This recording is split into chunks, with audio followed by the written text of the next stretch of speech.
ku më përmend edhe Bardhi, nuk ja mohoj që ka qenë një zë vërtet i palishëm shumë raste, po edhe simpatik i opozitës. Pra e shoh me dy këndvështrime Bardhin.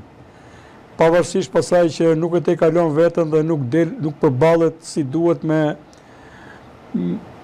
dukurit brenda partisë tij dhe partinë përballë tij. Pa duhet t'jesh i vërtet. Duhet ta pranosh vërtetën dhe kur të dëmton dhe personalisht. Në mënyrë që t'jesh i vërtetë, t'jesh i pranueshëm në këtë rang të politikës.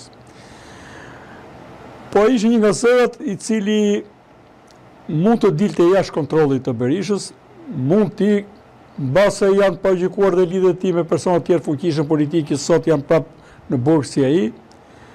Besoj se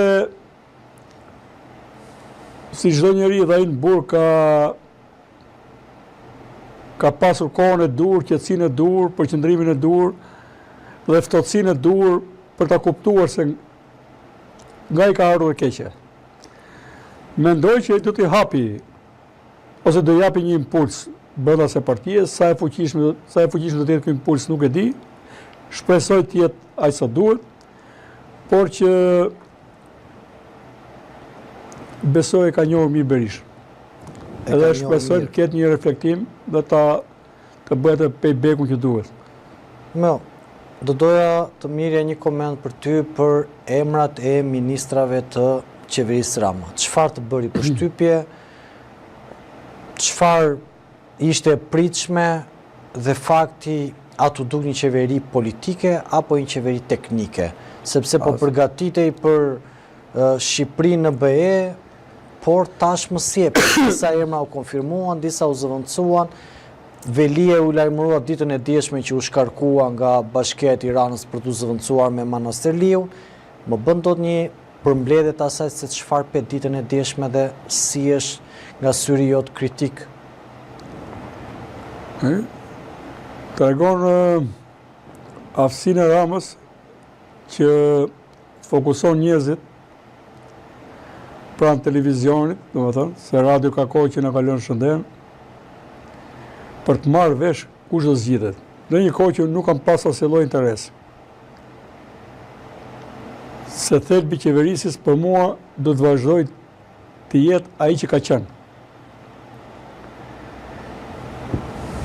Në filozofi politike thuhet nuk jemi ata që themi se do të jemi, po jemi ajo që kemi bërë dhe po bëjmë.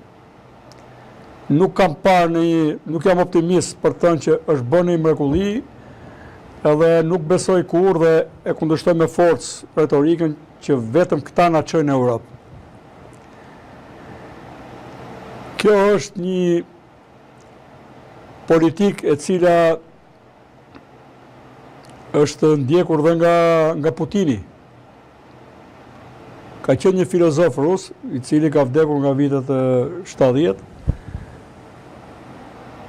i cili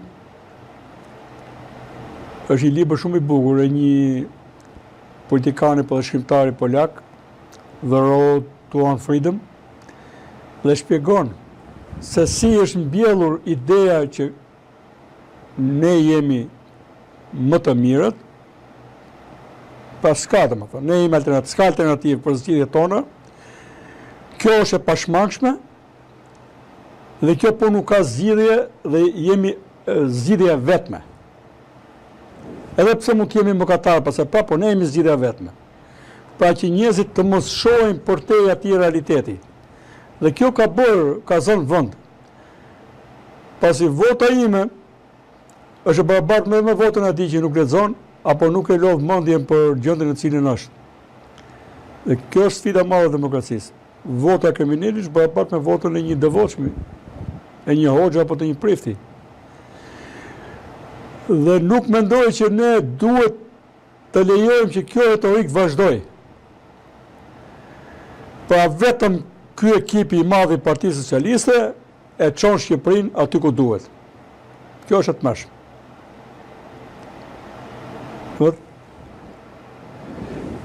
Çfarë ka këtu interesante, çfarë ka në një binjëri në këtë?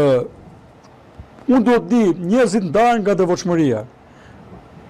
Çfarë kanë bërë ata që u rizgjodhën kaq devotshëm sa s'pas ka tjerë sa një ministre i kap gjitha ministrit me radhë. Çfarë ndriti këtu që meriton të jetë prapë?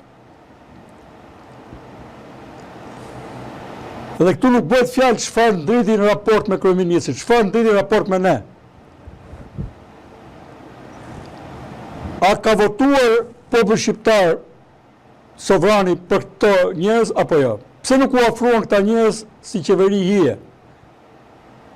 Kupton normal? Pra nuk mund të shkosh në zgjedhje në vendet me demokraci, me standarde që pretendon të jesh në Europë, pa një qeveri hije. Ta di me këtë më qeverisësh nesër. Se votojnë për deputetët për partinë kështu dhe na shkon atje me lista të mbyllura tjetër kush. Edhe pse votën mund ta marrë Romeo, po shkon normali, s'është kjo lista mbyllur. Votojnë për Ramën dhe Rama na sjell këta që nuk kanë lënë një gjurmë etj, apo mund të bëhen edhe pasaj për meme. Ta ndajmë, çfarë u bë mirë to? Romeo ka 10-12 ministër. O, çfarë ka ndritur ky njeri? Se dakor, eksperjenca shumë e mirë. Çfarë ka ndritur unë? Po ky tjetër që vjen nga hiç, çfarë ka bërë ky? Pa t'i shohim dy raste. Pa të shkojmë dy raste. Pra, meritokracia brenda partisë zero. Meritokracia e administrat zero. A jemi në sundimin e ligjit? Apo sundimin e personit? Po bëjmë zgjedhje, po tallemi? Kjo është karikaturë e demokracisë. Dhe njerëzit presin me emocion, kur kryetari i madh i partisë do t'i lëshojë copën atje. Edhe këto ditë njerëz s'kan faj çmendën.